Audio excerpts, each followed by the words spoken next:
This is the Written Sins Network, Mr. Anderson Reviews.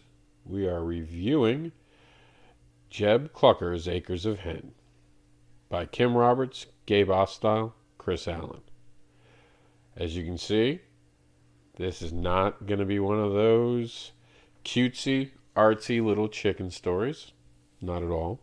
In fact, despite being a mini comic, it's actually quite terrifying if you're a chicken. We start out with chickens, going around being priests, taking tour buses, in Cluckville.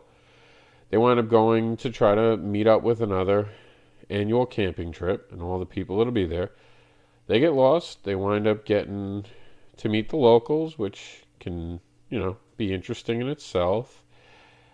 They wind up having a camp for the night and run into some interesting people in the woods. So when you have time on your hand, you do what you can to occupy the time. And yes, there's a chicken about to choke his chicken. And that's when things get a little scary. It goes from haha funny to I don't know if I'm disgusted and terrified by the violence or suddenly hungry and want Chick-fil-A for dinner. End of the story ends in pretty much terrifying fashion if you're a vegetarian. But if you have a sense of humor and you actually think, some things are funny that shouldn't be funny, this mini comic delivers. It was well illustrated. The story runs nicely. Doesn't hold you up. It gives you, just what you need to know for a mini comic. It's not exactly going to be Shakespeare, but it delivers its message and it delivers its story to you pretty promptly.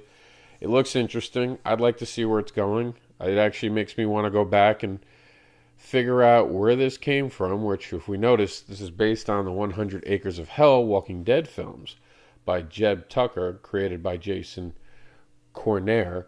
So it's definitely something that I'll be looking into. This mini comic makes me a fan. I didn't get to show you the really cool stuff. I'm going to leave that up to you. I'm not going to tell you how it ends. All I'm going to say is that if you like KFC or Chick-fil-A, you might see the making of how it gets to your plate. All right, guys, that's it for this review. I'll catch you all on the next review. We have a couple What's in the Box coming, so keep an eye out for that.